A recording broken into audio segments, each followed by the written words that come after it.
स्वागत है आप सभी का बच्चों आपके अपने YouTube चैनल मैत्री इंस्टीट्यूट में, जहां पर आज हम पढ़ने जा रहे हैं पर्यायवाची के MCQ।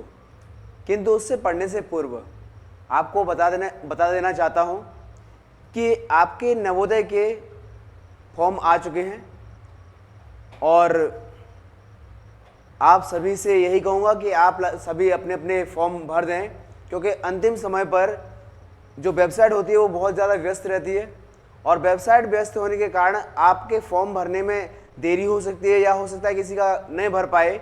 इसी वजह से आप अपने फॉर्म को इसी समय फिल कर दें और अधिक जानकारी के लिए स्क्रीन पर दिए गए नंबर पर कांटेक्ट करें, जहां पर आपको पूर्ण जानकारी प्रदान की जाएगी। हम सभी आज आप MCQ पढ़ने वाले हैं, वो भी पर्यायवाची के।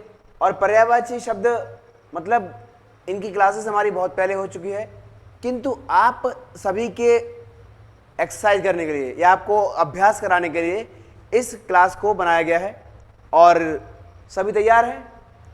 तो जैसा कि आप सभी को स्क्रीन पर दिख रहा होगा कि हम पढ़ने क्या जा रहे हैं, हम पढ़ने वाले बच्चों पर्यायवाची के MCQs।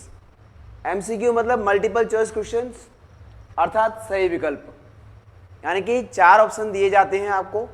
उन 4 ऑप्शन में से आपका सही ऑप्शन कौन सा होता है, उसे आपको किस प्रकार छांटना होता है, किस प्रकार अलग करना होता है, समझना होता है, ये हम आपके साथ डिस्कशन करने वाले हैं।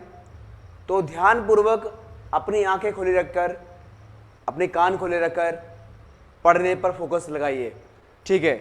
बिना देरी किए हम आगे बढ़ते हैं। हमारी कक्षा में पहला जो पर्यायवाची दिया गया है बच्चों, पहले पर्यायवाची का नाम है कौन सा शब्द दैत्य का पर्यायवाची नहीं है। मतलब दैत्य मतलब क्या होता है, राक्षस होता है, दानव होता है, भूसुर होता है, निशाचर होता है।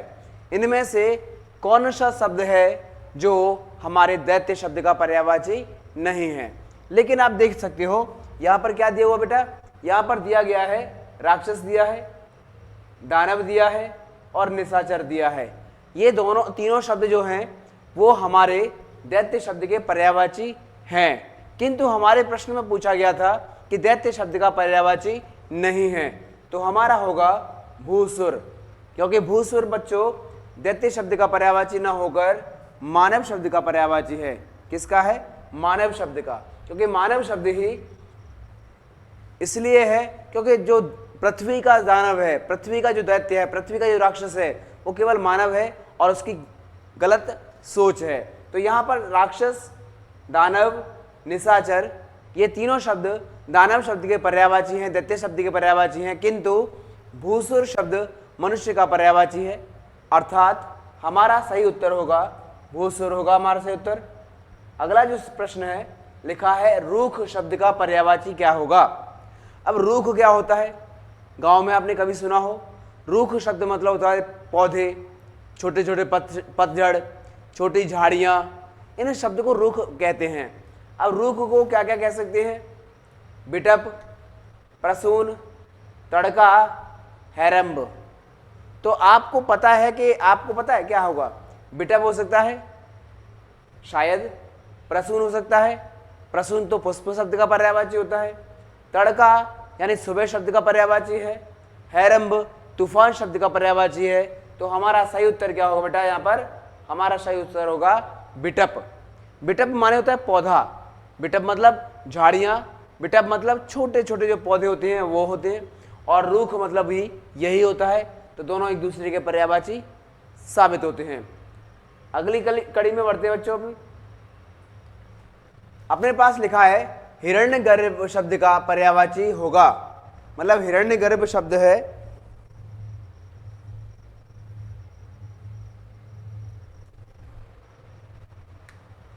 हिरण्यगर्भ शब्द का पर्यायवाची क्या होगा बच्चों। तो हिरण्यगर्भ शब्द का पर्यायवाची हमारा क्या होना चाहिए। ऑप्शन है अपने पास बच्चों विष्णु, महेश, ब्रह्मा और गणेश। तो हिरण्यगर्भ यानी कि हिरण के गर्भ से उत्पन्न हुआ है ना, इसमें हमारा सही उत्तर क्या होना चाहिए बेटा। तो हमारा सही उत्तर है हमारा सही उत्तर है हमारा विष्णु, क्योंकि भगवान विष्णु को हिरण्यगर्भ के नाम से जाना जाता है, जैसा कि हम पर्यायवाची की वीडियोस में पढ़ चुके हैं।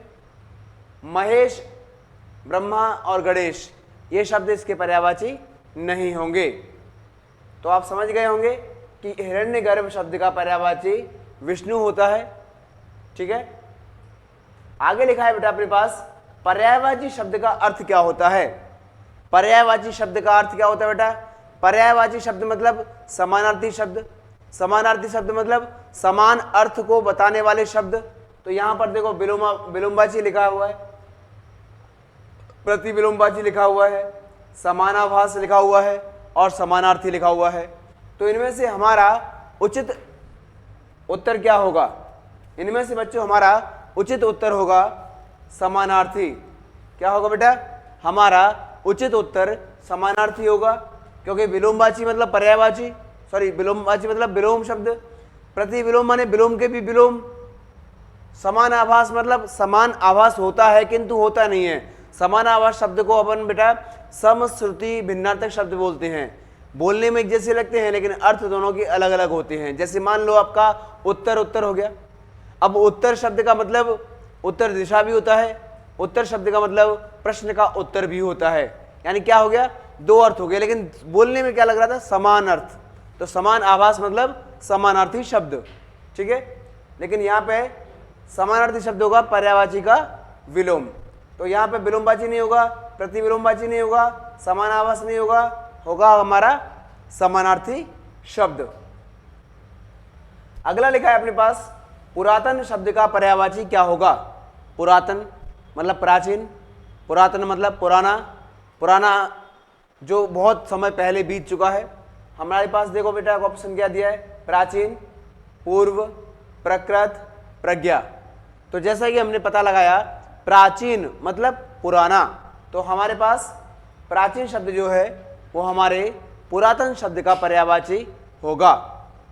पूर्व नहीं हो सकता, क्यों? पूर्व मतलब होता पहले, प्रकृत मतलब प्रकृति के द्वारा दिया गया, और प्रज्ञा मतलब होता है बुद्धि।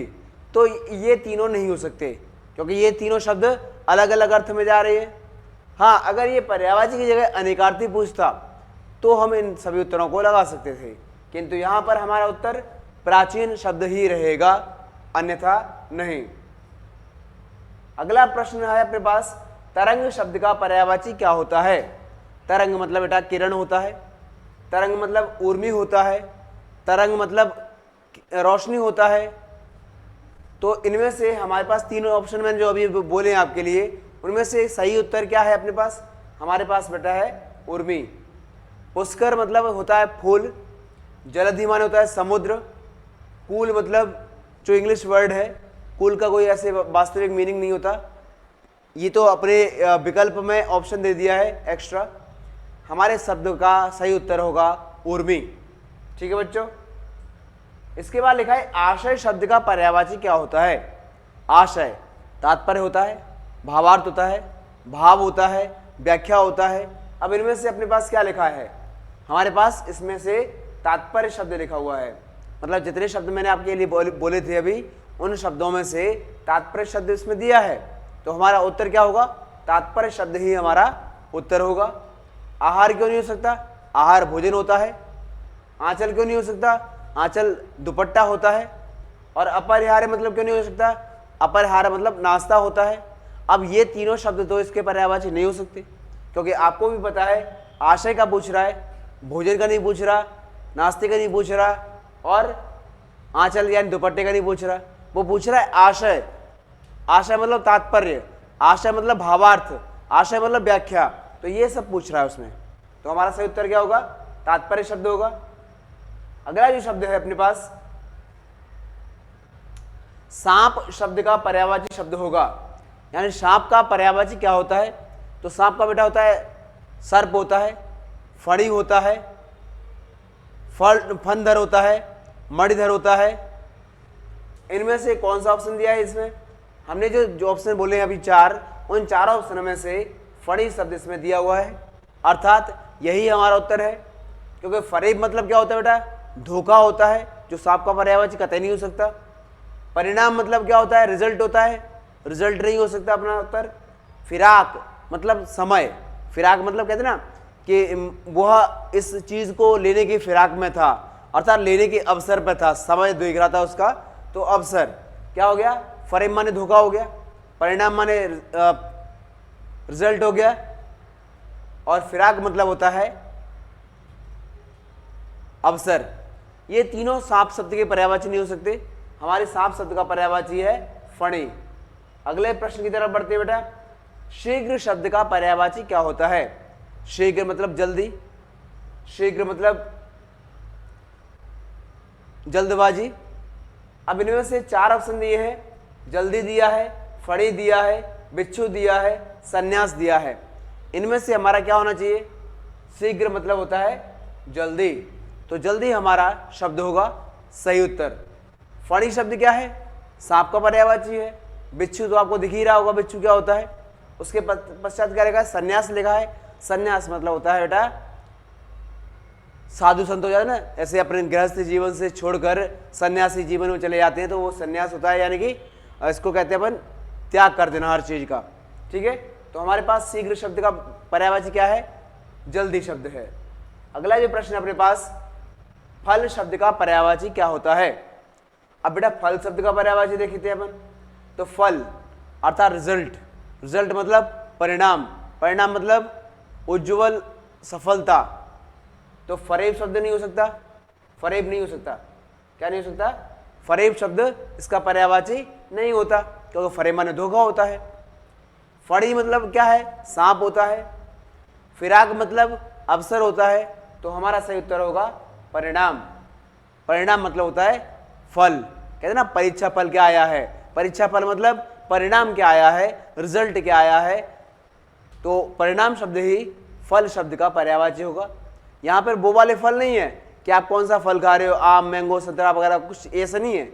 इसमें केवल वो पूछ रहा है फल शब्द का पर्यायवाची क्या होता है, और ये वो फल है जिसके साथ ये ऑप्शन दिए हैं। ऑप्शन के हिसाब से ही हमें उसका आंसर निकालना पड़ता है। आगे देखते हैं बेटा, जीव शब्द का पर्यायवाची क्या होता है? अब जीव आप जानते हो, जिससे हम बोलते हैं, इसे रसना कहते हैं, स्वाद लेने वाली कहते हैं। तो इसमें क्या लिखा है? वचन लिखा है। वचन मतलब होता है वाणी, तो ये नहीं हो सकता इसका पर्यायवाची। रसना लिखा है, ये तो मैंने बोल ही दिया था। रसना मतलब रस लेने वाला, स्वाद लेने वाला। ध्वनि मतलब होता है आवाज, और जीव मतलब होता है जंतु, जानवर, छोटे छोटे जो जीव होते हैं वो होता है। हमारा सही उत्तर होगा रसना, क्योंकि रसना शब्द होता है जीव शब्द का पर्यायवाची। सही आंसर है, समझ में आ रहा है। इसके बाद बेटा अपने पास लिखा है नैसर्गिक शब्द का पर्यायवाची क्या होगा? नैसर्गिक मतलब प्राकृतिक, नेचुरल। तो नेचुरल शब्द का यानी नैसर्गिक शब्द का पर्यायवाची क्या होता है? ये लिखा है सत्कृत, नहीं हो सकता। सत्कृत मतलब होता है अच्छे कार्य। चमत्कृत चमत्कार करने वाला। प्राकृतिक प्रकृति के द्वारा दिया गया। और चतुर्दिक 4 दिशाएं। तो नैसर्गिक मतलब होता है प्राकृतिक, जैसा कि मैंने आपको पर्यायवाची बताया था। तो इसका सही उत्तर होगा प्राकृतिक। समझ में आ गया है? प्राकृतिक शब्द होगा नैसर्गिक शब्द का पर्यायवाची। देखो बच्चों, जब भी हम पर्यायवाची ढूंढते हैं या छांटते हैं, उस समय हमें उसका अर्थ पता होना चाहिए। मैंने पर्यायवाची को आपको बता दूं, पर्यायवाची का मतलब क्या होता है? पर्यायवाची का मतलब होता है शब्द अनेक और अर्थ एक। यानी ऐसे शब्द जिसके शब्द तो बहुत सारे होते हैं किंतु अर्थ एक ही आता है। जो पहले शब्द का मीनिंग होगा वही शब्द का मीनिंग दूसरे का होना चाहिए, तभी हमारा सही उत्तर होता है। किंतु कभी कभी बच्चे पूछते हैं, सर हमें अगर अर्थ नहीं आता हो तो हम क्या करें? अगर हमने जो प्रश्न है उसका अर्थ नहीं निकाल पाए तो हम उसका उत्तर कैसे निकालेंगे? तो बच्चों ऐसा नहीं होता। यदि मान लीजिए आपके प्रश्न का उत्तर आपको नहीं मिला या प्रश्न का अर्थ आपको नहीं मिला, आप उस प्रश्न का अर्थ नहीं निकाल पा रहे, लेकिन मैं आपसे वादा करता हूं कि जब आपको 4 ऑप्शन दिए जाते हैं, उन 4 ऑप्शन में से 3 ऑप्शन ऐसे आते हैं जिनका हम आसानी से अर्थ निकाल लेते हैं। चलिए मान लीजिए अगर कोई ऐसा शब्द आ जाता है जिसके चारों के चारों शब्दों का हमें अर्थ ना पता हो, किंतु जब उसका जो पर्यायवाची शब्द का जो पर्यायवाची पूछा जाता है, किसी शब्द का समानार्थी शब्द पूछा जाता है, उस समय कोई ना कोई शब्द ऐसा आ जाता है जो हमने कभी ना कभी अपनी बुक में, अपनी फेयर में, अपनी टीचर्स के द्वारा, अपने पड़ोसियों के द्वारा सुना हो, तो वो शब्द उसमें तालमेल खा जाता है और हमारा आंसर मिल जाता है। समझ में आ गया है? चलिए आगे बढ़ते हैं। निम्न में से कौन सा शब्द हाथ का पर्यायवाची नहीं है? हाथ मतलब हस्त, हाथ मतलब पाणी, हाथ मतलब कर। तो हाथ का मतलब क्या नहीं होता? प्रकाश। प्रकाश का मतलब होता है रोशनी, और रोशनी इस शब्द का पर्यायवाची नहीं है, तो इसका सही ऑप्शन होगा प्रकाश। समझ में आ गया? हाथ शब्द का पर्यायवाची हस्त होता है, हाथ शब्द का पर्यायवाची पाणी होता है, हाथ शब्द का पर्यायवाची कर होता है। अब आपके मन में ये विचार आ रहा हो कि सर हमने तो ये कभी सुने ही नहीं है, तो आपने ये भी तो नहीं सुना होगा कि हाथ शब्द का पर्यायवाची प्रकाश होता है। हाथ तो आप जानते हो हाथ क्या होता है, मनुष्य का हाथ होता है, और हाथ शब्द का पर्यायवाची कभी भी प्रकाश, रोशनी वगैरह नहीं हो सकता। समझदार हैं? तो देखो यहां पर कह रहा है हाथ शब्द का पर्यायवाची कौन सा है। उस प्रश्न में पूछा गया था हाथ शब्द का पर्यायवाची नहीं है, तब हमें ऑप्शन अलग अलग दिए गए थे, किंतु यहां पर हाथ शब्द का पर्यायवाची है तो हमें ऑप्शन अलग अलग मिले हैं। आप देख पा रहे होंगे पहले ऑप्शन में दिया है अंब। अंब मतलब होता है बेटा, वैसे तो अंब मतलब के दो मिले मुंह होते हैं। अंब का मतलब होता है पानी, अंब का मतलब होता है माँ।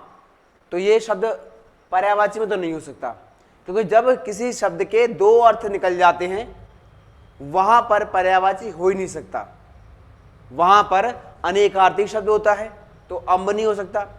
दूसरा लिखा है बेटा अपने पास षटपद। षटपद मतलब बेटा होता है भौरा, जो भंवरा होता है, जो बारिश के सीजन में उड़ता है, जिसके 6 पैर होते हैं। तो ये पैर भी, पैर वाला प्राणी हाथ शब्द का पर्यायवाची नहीं हो सकता। फिर लिखा है अपने पास बाहु। बाहु मतलब होता है भुजा, और भुजा हाथ में होती है, ठीक है। और कर्म, कर्म मतलब बेटा होता है कर्म, जो अपन काम करते हैं वो होता है हमारा कर्म माने पर्यायवाची। अब मान लीजिए बेटा हमसे क्या पूछा गया था, हाथ शब्द का पर्यायवाची, माँ हो नहीं सकता, भौरा हो नहीं सकता, कार्य हो नहीं सकता, तो हमारा सही उत्तर क्या होगा? वाहु शब्द होगा हमारा सही उत्तर, क्योंकि वाहु शब्द हाथ होता है या भुजा होता है। भुजा यानी कि भाग, भाग मतलब हिस्सा होता है, और ये हाथ जो है, हाथ में जो भुजा होती है उसको हम बाहु बोलते हैं संस्कृत शब्द में। तो ये शब्द है अपना उत्तर। अगला लिखा है निम्न में से कौन सा शब्द सूर्य का पर्यायवाची नहीं है? ये तो हम बचपन से पढ़ते आ रहे हैं, ये शब्द तो हमें कक्षा 3 से रटाया जाता है कि सूर्य का पर्यायवाची क्या होता है, सूर्य का पर्यायवाची क्या होता है, तो हम बचपन से रटते आ रहे हैं। सूर्य का होता है दिनकर, भास्कर, सूरज, रवि, भानु, दिनकर, दिवाकर, ये सारे शब्द आते हैं। अब इसने कहा कि नहीं है, तो प्रभाकर होता है। प्रभा मतलब सुबह, जो हमारे लिए सुबह लेकर आता है उसे हम प्रभाकर कहते हैं। दिनकर यानी दिन करने वाला होता है। दिनेश दिन का ईश यानी कि दिन भर जो रोशनी रहती है उसका ईश्वर। क्या रह गया अपने पास? विभाकर। विभाकर क्या होता है? कोई शब्द ही नहीं है, विभाकर शब्द नहीं है, विवाह होता है। विवाह माने होता है चमक, लेकिन विभाकर मतलब चमक नहीं होता, कुछ नहीं होता। तो ये हमारा सही उत्तर होगा इस प्रश्न का, ठीक है। अगला जो प्रश्न है, सूर्य का पर्याय शब्द होना चाहिए, यानी सूर्य का पर्यायवाची है। तो देखो सुधांशु लिखा है, हिमांशु लिखा है, दिव्यांशु लिखा है, निःशुल्क लिखा है। सुधांशु अमृत शब्द का पर्यायवाची है, हिमांशु बर्फ शब्द का पर्यायवाची है, दिव्यांशु सूर्य का पर्यायवाची है, और निःशुल्क फ्री शब्द का पर्यायवाची है। तो फ्री, निःशुल्क, तो ये तो हो नहीं सकता। हिमांशु जो बर्फ का है वो भी नहीं हो सकता। सुधांशु अमृत का पर्यायवाची है, ये भी नहीं हो सकता। हमारे पास एक ही ऑप्शन बचता है, उसका नाम है दिव्यांशु। दिव्य मतलब दिव्य, दिनकर, दिन दिखाने वाला, जो हमें रोशनी से दोपहर के दर्शन करा दे उसे हम दिव्यांशु या सूर्य कहते हैं। अगला जो प्रश्न है अपने पास, आंकना शब्द का पर्यायवाची क्या होता है? आंकना, कहते ना कभी भी अपने दुश्मन को कम नहीं आंकना चाहिए, अर्थात उसके बारे में विचार करना, उसके बारे में पहले से अनुमान लगाना, उसके बारे में परख लेना। ऐसा हो सकता है? नहीं। आंकना मतलब होता है अनुमान लगाना। तो हमारे पास उत्तर में है अनुमान लगाना, क्योंकि तौलना नहीं हो सकता। आंकना मतलब, आंकने का मतलब है किसी के बारे में जानकारी लगाना। पता हो सकता है कि अपन जो सोच रहे हैं वो नहीं हो, या जो नहीं सोच रहे हैं वो हो, लेकिन तौलने में तो वही होगा ना जितना हम तौलेंगे। 2 किलो, 4 किलो, 2 लीटर, 4 लीटर, ऐसे तौलने में आ जाता है। परखना, हम उसके व्यवहार को देख रहे हैं कि भाई वो अच्छा है या बुरा है, ये परखने में आ गया। ये मोल भाव करना, अपन मार्केट जाते हैं, कुछ सामान लेने जाते हैं, तो सामान लेते समय दुकानदार से अपन मोल भाव करते हैं, तो ये हो गया। तो अनुमान लगाना इसका सही उत्तर होगा। ठीक है। अगला जो प्रश्न है, चांदनी शब्द का पर्यायवाची नहीं है। चांदनी, रोशनी, किरण, तो इनमें से इसने पूछा है कि नहीं है, तो चंद्रा तप, यानी चांदनी, चंद्रमा का जो तप होता है, चंद्रमा का ये चंद्रमा से निकलने वाली जो रोशनी होती है उसे चांदनी कहते हैं। चांदनी का पर्यायवाची ज्योत्सना भी होता है, चांदनी का पर्यायवाची कौमुदी भी होता है। तो क्या नहीं हो सकता? मयंक नहीं हो सकता, क्योंकि मयंक शब्द चंद्रमा का पर्यायवाची है, चांदनी का नहीं है। चंद्रमा से हमें चांदनी मिलती है, चांदनी का कौमुदी होता है, चंद्रा तप होता है, ज्योत्सना होता है। ज्योत्सना मतलब ज्योति के समान चमकने वाली। आपको पता है रात्रि के समय पर जब चांद की रोशनी यानी चांदनी जब आती है तो चारों तरफ बर्फ जैसा माहौल हो जाता है, यानी हम ऐसा लगता है जैसे बर्फीली पहाड़ी पर बैठे हों, ऐसा हमें महसूस होता है, ऐसा हमें प्रतीत होता है। तो ये मयंक जो शब्द है वो चंद्रमा का पर्यायवाची है, इसीलिए ये हमारा पर्यायवाची इसका नहीं होगा। ठीक है। तो हमारा यहाँ पे जो पर्यायवाची है बेटा वो मयंक शब्द होगा। क्या होगा? मयंक शब्द हमारा चांदनी का पर्यायवाची नहीं होगा। अगला जो प्रश्न है, निम्न में से कौन सा शब्द सरस्वती शब्द का पर्यायवाची नहीं है? सरस्वती, जिसको देवी बोलते हैं, शारदा बोलते हैं, बीड़ा वादनी बोलते हैं, बीड़ा पाड़ी बोलते हैं, यानी बीड़ा है जिसके हाथ में। तो इसमें देखो, बीड़ा पाड़ी, महाश्वेता, पद्मा और भारती। सबसे पहली बात तो ये है कि बीड़ा पाड़ी मतलब बीड़ा है जिसके हाथ में, अर्थात सरस्वती, बहुव्रीहि समास के माध्यम से। महाश्वेता, श्वेत वस्त्र धारण करने वाली, अर्थात सरस्वती, अर्थात ये भी नहीं हो सकता। भारती, ज्ञान देने वाली, तो भारती भी नहीं हो सकता। उसने पूछा है कि सॉरी ये तीनों तो होते हैं किंतु एक नहीं होता, वो है हमारा पद्मा। पद्मा शब्द सरस्वती का पर्यायवाची नहीं है, क्योंकि यह शब्द पार्वती शब्द का पर्यायवाची है। पद्मा पार्वती जी को कहा जाता है। ठीक है। तो हमारा सही उत्तर होगा पद्मा। ठीक है। अगला जो प्रश्न है अपने पास, बगीचा शब्द का पर्यायवाची क्या होता है? बगीचा जानते हो, बगीचा मतलब होता है उपवन। उपवन इसमें दिया होगा।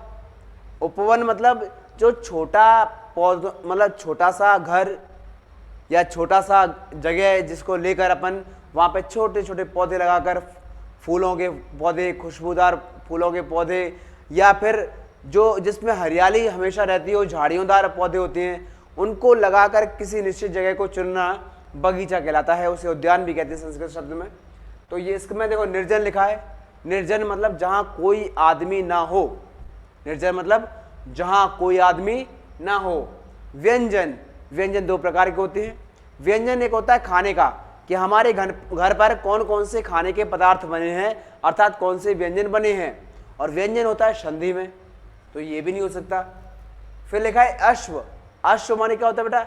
अश्व माने घोड़ा होता है, और घोड़ा बगीचा शब्द का पर्यायवाची नहीं हो सकता, क्योंकि पर्यायवाची में हमेशा शब्द का अर्थ मैच करना चाहिए। और मैंने जहाँ तक आपको अर्थ बताए हैं वो सभी अर्थ इससे मैच नहीं करते। इससे मैच करता है उपवन शब्द का पर्यायवाची। तो हमारा जो बगीचा शब्द है वो उपवन शब्द का पर्यायवाची है, इसलिए सही उत्तर उपवन होगा। अब अपने पास क्या है बेटा? सुरेश लिखा है। सुरेश शब्द का पर्यायवाची क्या होता है? आप सभी जानते हैं, सुरेश मतलब सुरों का ईश, यानी कि देवताओं का राजा। तो इसको देवेंद्र, नरेंद्र, सुरेंद्र, सुरेश, सचिपति और एक और शब्द है इनका, क्या नाम है, वज्रबाहु। वज्रबाहु, वज्र को धारण करने वाला। अब इसमें से पूछा गया पर्यायवाची कौन सा है, तो यहां पर 4 ऑप्शन जो आपको दिए गए हैं, वो 4 ऑप्शन बच्चों अपने क्या है, वे 4 ऑप्शन है हमारे हिंदी शब्द में। अब ये पूछ रहा है किस शब्द का ये पर्यायवाची होता है सुरेश। तो देखिए, नक्षत्र नहीं हो सकता, अप्सरा नहीं हो सकता, इंद्र होता है, और पत्थर नहीं हो सकता। यानी कि सुरेश शब्द पत्थर शब्द का पर्यायवाची नहीं है, इंद्र शब्द का पर्यायवाची है। किसका है? इंद्र शब्द का पर्यायवाची होगा। ध्यानपूर्वक सुनते रहोगे तो आपको यहीं का यहीं याद हो जाएगा, घर पर आपको रटने की आवश्यकता नहीं पड़ेगी, क्योंकि मैं आपको अर्थ सहित बता रहा हूं। अब जो प्रश्न आया अपने पास, इस प्रश्न का उत्तर मैं आपको पूर्व में बता चुका हूं। अब जिसने ध्यान से सुना होगा वो बिना सोचे, मतलब मेरे आंसर देने से पहले ही उसको आंसर आ गया होगा, क्योंकि पूर्व में जो प्रश्न पूछा गया था सरस्वती का पर्यायवाची, उस सरस्वती के पर्यायवाची में कहा गया था कि इसमें सरस्वती का पर्यायवाची नहीं है। वही शब्द हमारे यहाँ पर आया है, और वही हमारा शब्द पार्वती शब्द का पर्यायवाची है। तो यहाँ पे आया है अपना पद्मा। पद्मा शब्द जो पूर्व में पूछा जा चुका है। ये लिखा है धात्री। धात्री मतलब होता है बेटा धरती। धरती शब्द का पर्यायवाची धात्री होता है। कामाक्षी, कामायनी जो माता होती है, जो मतलब हमारी सारी इच्छाओं को पूर्ति कर देती है। कामधेनु जो गाय होती है, उसके पर्यायवाची शब्द है। और कर्णिका, यानी कि कर्ण को चुनने वाली। आपको याद हो, इतिहास में मणिकर्णिका के नाम से रानी लक्ष्मीबाई प्रसिद्ध थी। तो यहाँ पर रानी लक्ष्मीबाई तो कहीं लिखा ही नहीं है, पार्वती लिखा है। तो पार्वती शब्द का पर्यायवाची पद्मा होता है। अगला शब्द है अपने पास द्रौपदी शब्द का पर्यायवाची नहीं है। द्रौपदी, द्रौपदी को याज्ञसेनी कहते हैं, द्रौपदी को द्रौपद पुत्री कहते हैं, द्रौपद तनया कहते हैं, द्रौपद सुता कहते हैं, और वैदेही कहते हैं। तो इसमें से वैदेही शब्द इसका पर्यायवाची नहीं है। आपने अगर महाभारत में कहीं सुना हो तो कई बार अर्जुन ने द्रौपदी को कृष्णा कहकर भी पुकारा है। क्योंकि कृष्णा इसलिए पुकारा है क्योंकि कृष्ण की सखी थी। ये कृष्ण और द्रौपदी दोनों मित्र थे, तो इसलिए इनको कृष्णा भी कहते थे। इनका याज्ञसेनी नाम था क्योंकि यज्ञ से उत्पन्न हुई थी ये। द्रुपद सुता है इनका नाम क्योंकि ये द्रुपद की पुत्री है। तो क्या नहीं है? वैदेही शब्द इसका पर्यायवाची नहीं है, क्योंकि वैदेही शब्द बच्चों सीता माता का पर्यायवाची होता है। वैदेही शब्द का मतलब होता है जिसका जन्म धरती से हुआ हो, किंतु इनका जन्म तो यज्ञ से हुआ था, ये यज्ञ से निकली थी और भगवान कृष्ण की इच्छा से ही निकली थी। इन्हीं की वजह से महाभारत हुआ था और इन्हीं की वजह से पापियों का नाश हुआ था और धर्म की स्थापना हुई थी। तो भगवान जब कृष्ण मतलब अर्जुन के साथ बैठे हुए थे तो सोच रहे थे कि या हमारी धरती पर, पृथ्वी पर बहुत सारे पापी जमा हो चुके हैं और पापियों के भार से पृथ्वी दबी जा रही है, तो इनके विनाश के लिए किसकी आवश्यकता होगी। तो क्या है कि बहुत समय सोचने के बाद उन्होंने सोचा कि ऐसा कोई कारण लाना पड़ेगा, ऐसी कोई उचित बात लानी पड़ेगी जिसकी वजह से कोई बड़ा संग्राम, कोई बड़ा युद्ध करवाना पड़े, तभी सभी शत्रुओं को, सभी पापियों को एक साथ एकत्रित किया जा सकेगा और उस बड़े युद्ध के कारण ही उनका विनाश हो पाएगा। इसीलिए भगवान कृष्ण ने अपने जो परमेश्वर थे, यानी कि भगवान कृष्ण से भी जो बड़े साक्षात ईश्वर होते हैं, जिनका जन्म नहीं हुआ, जो अजन्मे हैं, उनसे निवेदन किया और कहा कि भगवान किसी एक ऐसी प्रजाति आप धरती पर भेज दीजिए जिसको माध्यम बनाकर सभी पापियों का विनाश कर सकूं। तब द्रौपदी का जन्म हुआ था। इसी वजह से द्रौपदी ने, आपने देखा हो कि महाभारत में द्रौपदी का वस्त्र रण हुआ था। इसी के बाद जो पांडव थे उन्होंने प्रतिज्ञा ली थी कि हम ऐसे इस तरीके से इस पापी को मारेंगे या उसका नाश इस तरीके से करेंगे। तो द्रौपदी की वजह से ही पूरा महाभारत हुआ था और सारे पापियों का विनाश भी हुआ था। तो ये बहुत आवश्यक तथ्य था उस समय का, यानी आवश्यक प्राणी था, आवश्यक महिला थी। तो कृष्णा यानी कि कृष्ण की सखी थी, इसलिए कृष्णा कहते हैं। याज्ञसेनी, यज्ञ से उत्पन्न हुई थी इसलिए यज्ञसेनी कहते हैं। द्रुपद सुता, राजा द्रुपद की सुपुत्री बनकर पैदा हुई थी या जन्म लिया था इन्होंने या आई थी, तो ये द्रुपद सुता कहलाई। बस क्या नहीं कहलाई, वैदेही, क्योंकि ये धरती से इनका जन्म नहीं हुआ था। इसके बाद बच्चों लिखा है मनोज शब्द का पर्यायवाची क्या होता है। मनोज, मनोज किस भगवान को कहा जाता है? जो मन के ओज को या मन की इच्छाओं को जो पूरा करता हो उसे मनोज कहा जाता है। अपने पास विष्णु लिखा है, अपने पास कामदेव लिखा है, अपने पास महेश और ब्रह्मा लिखा है। क्या आपको लगता है कि ब्रह्मा, विष्णु, महेश, इन तीनों में से कोई सा भी भगवान हमारे मन की इच्छाओं को पूरा करता हो, हमारे मन को तृप्त करता हो? नहीं करता। ये भगवान, इनको पालनहार कहते हैं, इनको मृत्युनाशक कहते हैं, इनको सृष्टिकर्ता कहते हैं। तो मनोज कौन है? मनोज है हमारे कामदेव। जो मन का ओज होती है, मन की चमक होती है, मन की जिज्ञासा है, मन की इच्छाएं होती हैं, उसे हम मनोज कहते हैं। और मनोज यानी कामदेव। कामदेव जो भगवान थे, जो हमारे अंदर इच्छाएं प्रकट करते थे, अभिलाषाएं प्रकट करते हैं, उन्हें हम कामदेव भगवान कहते हैं। और कामदेव मनुष्य शब्द का पर्यायवाची होता है। अगला जो प्रश्न अपने पास, शिक्षक शब्द का पर्यायवाची नहीं होता। हमारे पास जो प्रश्न है, शिक्षक शब्द का पर्यायवाची नहीं है, तो उपाध्याय, अध्यक्ष, टीचर और आचार्य। उपाध्याय मतलब उप और अध्याय, जो अध्यायों को पढ़ाता हो उसे उपाध्याय कहते हैं। जो टीचर इंग्लिश वर्ड है, शिक्षक को इंग्लिश में टीचर कहा जाता है और हिंदी में, संस्कृत शब्द में आचार्य कहा जाता है। तो क्या नहीं कहा जाता? अध्यक्ष नहीं कहा जाता। अध्यक्ष जो किसी कार्यपालिका में होते हैं उसे, जैसे नगर पालिका में होता है, लोकसभा में होता है, राज्यसभा में होता है या राष्ट्राध्यक्ष होता है। तो इस प्रकार से शिक्षक शब्द का पर्यायवाची अध्यक्ष नहीं होगा। अगला जो शब्द है अपने पास, तरु शब्द का पर्यायवाची क्या होगा? तरु मतलब पेड़, तरु मतलब वृक्ष, तरु मतलब बिटप। तो इनमें से हमारे कौन कौन से शब्द हैं जो वृक्ष के पर्यायवाची नहीं है? पहली बात तो ये नहीं देख लेते हैं, फिर है तो अपने आप मिल ही जाएगा। उपवन माने क्या होता है बेटा? उपवन मतलब होता है जंगल, उपवन मतलब होता है बगीचा। तो बगीचा तो हो ही नहीं सकता इसका, क्योंकि एक पेड़ की बात चल रही है। फिर लिखा है आपगा।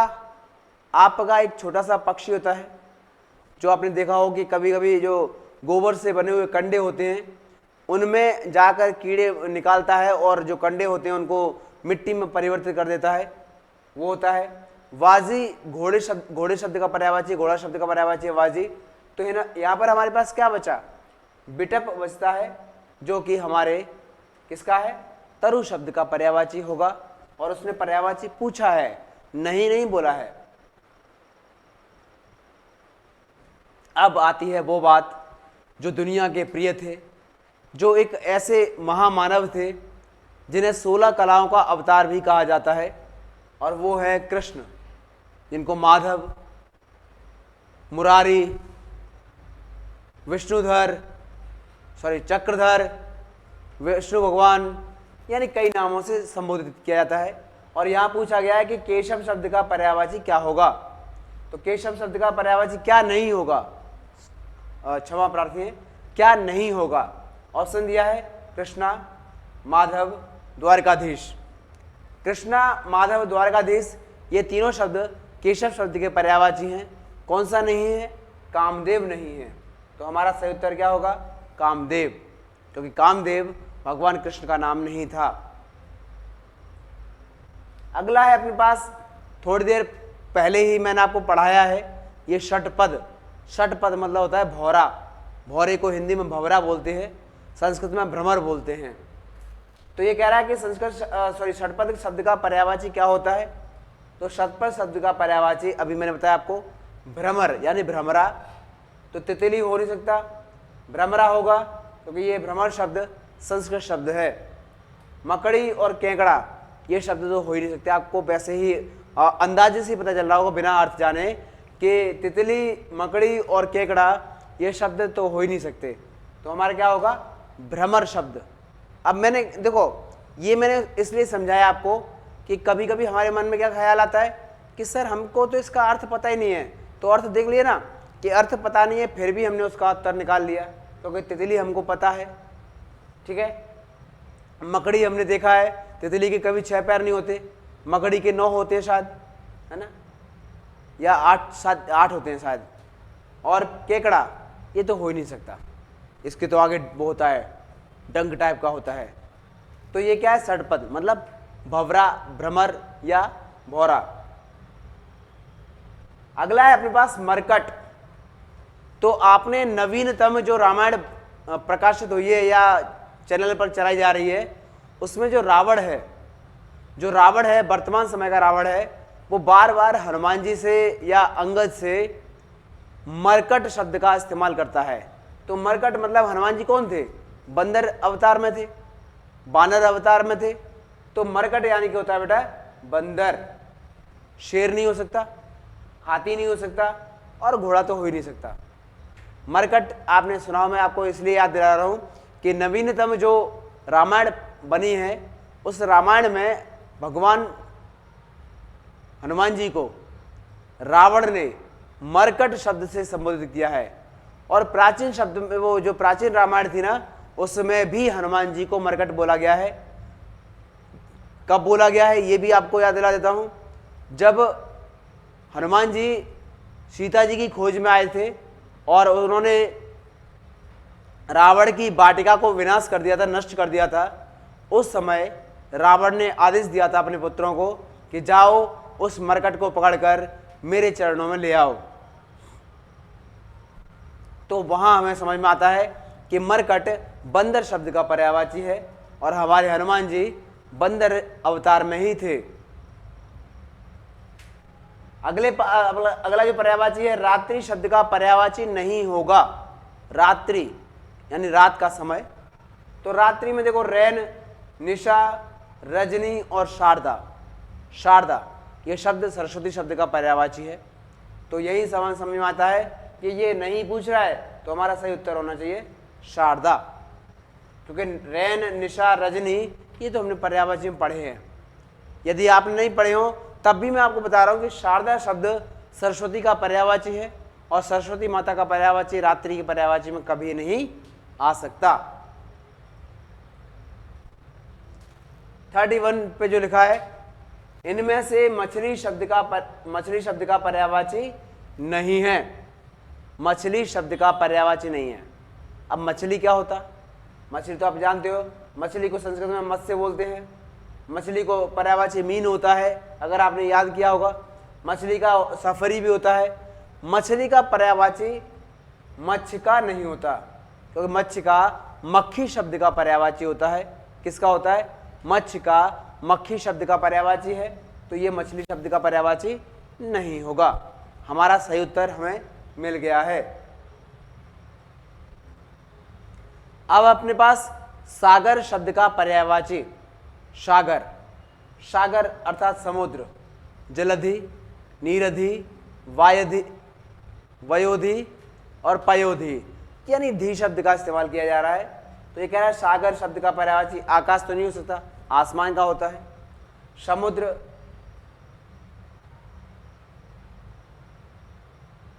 समुद्र इसका पर्यायवाची होता है सागर का। जलधि बादल का होता है, मेघ बादल का होता है। तो ये मेघ और बादल और आसमान ये तो हो ही नहीं सकते। तो क्या होगा, समुद्र शब्द सागर शब्द का पर्यायवाची होगा। सही उत्तर हमारा समुद्र होगा। अब अपने पास है बेटा राजा शब्द का पर्यायवाची क्या होता है। ध्यान से पढ़ लीजिए। राजा शब्द का पर्यायवाची क्या होगा?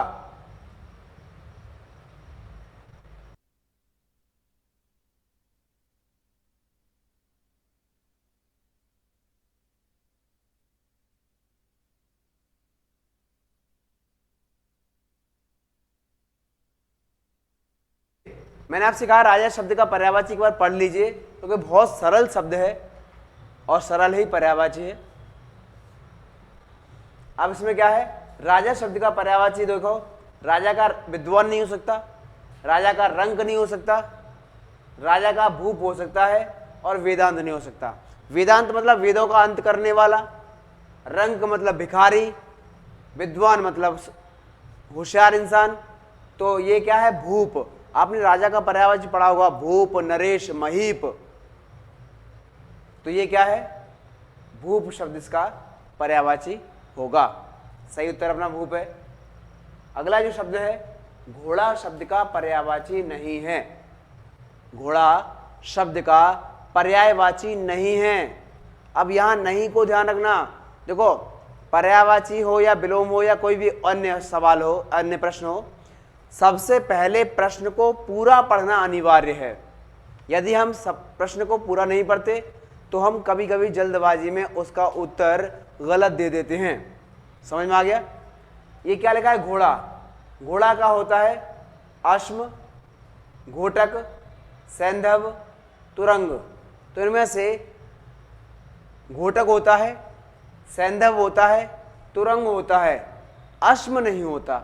यहां अगर अश्व होता तो हो जाता है, लेकिन है नहीं, क्योंकि प्रश्न को सही तो बनाना है। इसलिए अश्म शब्द हमारा इसका पर्यायवाची नहीं है।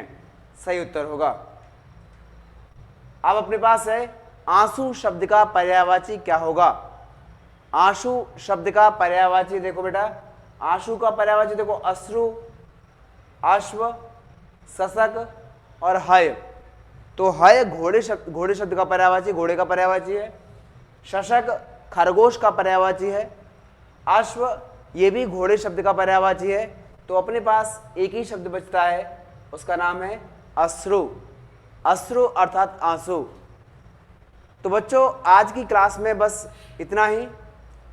हम अगली कक्षा में अगले और आगे के प्रश्न पर्यायवाची लेकर उपस्थित होंगे। तब तक के लिए शुभ रात्रि, शुभ संध्या, जय श्री कृष्ण।